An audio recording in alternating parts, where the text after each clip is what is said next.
Hello friends, welcome back to my channel. আশা করি তোমরা সকলেই ভালো আছো আর আমিও ভালো আছি। থাম্বনেল থেকে অবশ্যই বুঝতে পেরেছি কী নিয়ে কথা বলতে চলেছি। তো দেখতেই পাচ্ছ, এটা হচ্ছে কলাসিন থেকে বেলের মাটির অটো ধরলে ঠিক এরকম খারাপ রাস্তা দিয়ে তোমাকে পেরোতে হবে।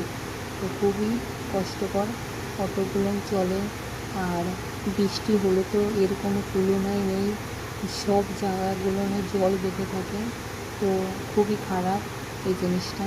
তো রাস্তাটা রিপেয়ার করলে সব থেকে ভালো হয়। তো সরকার এটা করবে কি করবে না জানি না। তো এরকম খারাপ রাস্তা দিয়ে যেতে গেলে একটা সুস্থ মানুষ অসুস্থ হয়ে যেতেও পারে।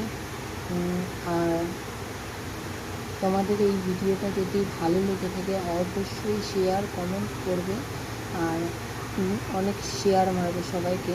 তো দেখো কীরকমভাবে রাস্তাগুলো খোঁড়া, মানে বৃষ্টি আসলে এর মধ্যে কাদা জমবে, জল বাঁধবে। যখন একটা অটো সেই জলের উপর দিয়ে যাবে না, গর্তের উপর দিয়ে, মানে পাশে যদি আরেকটা মানুষও থাকে, সেও মানে ওই জল কাদা ছিটকিয়ে যেতে পারে। রাস্তাটা এতটা খারাপ, অটোতে সাইকেলে যেভাবেই যায় না কেন খুবই কষ্টকর। তো এটা আশা করি সরকারি ঠিক করবে কি না জানি না। তো আমাদের খুবই খারাপ লাগে, এই রাস্তা দিয়ে যেতে অসুবিধা হয়ে যায়।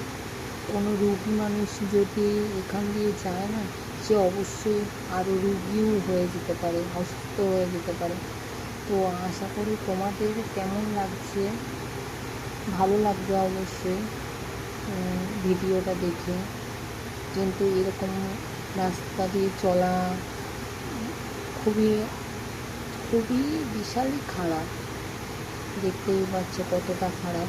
তো ভিডিওটা পুরো দেখো, দেখে কমেন্টে বলো এরকম কি উচিত, কাদের কাদের গ্রামের রাস্তাটা এরকম আছে অবশ্যই কমেন্ট করবে। তো এটা উচিত না। একটা রাস্তা খারাপ হয়ে গেলে তাকে ঠিক করে দিলে সব থেকে বেটার হয়। তো আমি ভিডিওটা তুলেছি এই কারণে, রাস্তাটা পুরো কলাসিন বাজার থেকে পুরো বেলের মাঠ অবধি ঠিক এতটাই জঘন্য রাস্তাটা। তো এর কিছু বলার মতন আর জায়গা নেই। তো গাড়িগুলো খুবই আস্তেই চলে। এখান থেকে একটা